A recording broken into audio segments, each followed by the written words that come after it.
Vamos lá, vamos falar do Santa a partir de agora, na noite desta segunda-feira, a partir das 8 da noite, teremos o lançamento da chapa Juntos pelo Santa Cruz. É o lançamento da candidatura do atual presidente do Conselho Deliberativo do Santa, Marinho Abreu. E a gente até não adquiriu muitos detalhes da composição dessa chapa. Muito se fala até num consenso com alguns nomes que também pretendem lançar os seus nomes à candidatura executiva do Santa Cruz Futebol Clube. Mas hoje à noite a gente vai ficar sabendo de toda essa composição de chapa.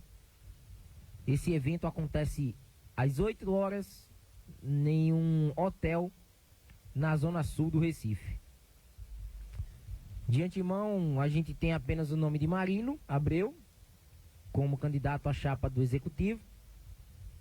E ficarão a ser definidos a partir de hoje à noite, além da apresentação de algumas propostas, né, para os próximos passos do Santa, o nome do vice-candidato a presidente pelo Executivo, a dupla do Conselho Deliberativo, tanto presidente como vice, bem como os 13 membros da Comissão Patrimonial, que terão de ter os seus nomes designados para a disputa do mês que vem.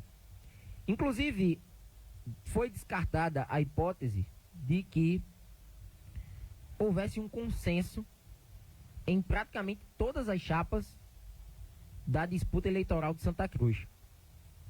Neste final de semana foi cogitada a chance de Marinho Abreu, Albertino dos Anjos e Zé Neves entrarem em um consenso para formalizar apenas uma chapa de disputa na oposição.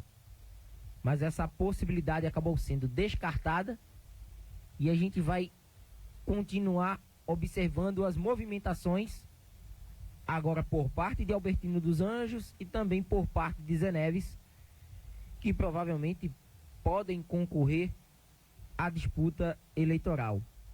Mas aí também a gente pode hoje à noite ser surpreendido com a participação de Albertino dos Anjos como um candidato a uma outra função dentro da chapa de Marinho Abreu.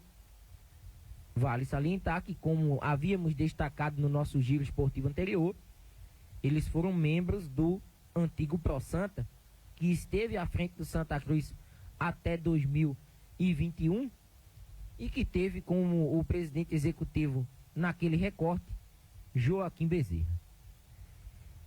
A situação, neste caso das eleições, ainda não definiu seu principal representante. Inclusive, houveram reuniões neste final de semana entre membros da situação, depois até da própria negativa do antigo presidente do Santa, Antônio Luiz Neto, destacando que não participaria do pleito em busca de uma reeleição. Então, o Santa, neste momento, a chapa da situação trabalha com a ideia de lançar uma pessoa mais jovem, com propostas convincentes ao sócio torcedor do Santa, mas que essa pessoa, embora seja jovem, tenha já uma passagem pelo clube. Ou seja, uma passagem na situação, em algum departamento em especial, seja no futebol, seja no marketing, seja na própria comissão patrimonial. E houveram algumas especulações do nome do Vitor Pessoa, que é que, inclusive, quando sempre tem algo a se falar sobre as condições do gramado do Arruda, os entornos do Arruda, por ser um dos membros e o mais ativo da comissão patrimonial, é ele quem responde por esta pasta. E nesse caso ele teve aí o seu nome ventilado como um dos possíveis nomes a serem, né, designados pela chapa da situação como um líder para assumir a cadeira do Executivo. Como a gente vem sempre trazendo essa informação aqui, as eleições do Santa Cruz acontecem no dia 12 de novembro, na sede do clube, e a posse do novo presidente executivo, de membros do Conselho Deliberativo e dos 13 novos membros da comissão patrimonial acontecerão 8 dias depois, ou seja, eleições no dia 12, entre os dias 19 e 20, teremos ali a posse, né, do novo presidente, já para tocar a questão do futebol e também de outras situações. A gente fala do futebol porque futebol é o carro-chefe, mas tem a proposta de SAF, tanto de investidores nacionais como também de investidores estrangeiros. Tem também a questão da recuperação judicial, que ela é mais do que importante, né, tendo em vista o tocante das dívidas do Santa Cruz, que precisam, né, terem um plano traçado para que os credores eles possam confiar na palavra desse novo gestor coral que assume o clube a partir, né, de meados do mês que vem. Então, a parte associativa, em caso do Santa Cruz se tornar SAF, ela terá a responsabilidade de tocar alguns assuntos muito importantes e pertinentes para o futuro do clube, para pensar no Santa Cruz nos próximos anos. Como a última informação, o Santa, que estará na disputa da pré-copa do Nordeste em 2024, ainda existe uma indefinição sobre o formato de disputa. Acredito eu que o formato de disputa do pré-nordestão do ano que vem, ele continuará o mesmo. A gente vai ter ali as 16 equipes, né, onde elas vão em 2 jogos, né, eliminatórios, né, uma espécie de oitavas de final e outro já na segunda fase, uma espécie de quartas de final. E a gente estava acompanhando, até mandar um abraço para o querido Moisés Oliveira, que ele falava comigo: Anderson, será que o Santa ele vai disputar as suas partidas como visitante, diferentemente do que aconteceu no último pré-nordestão?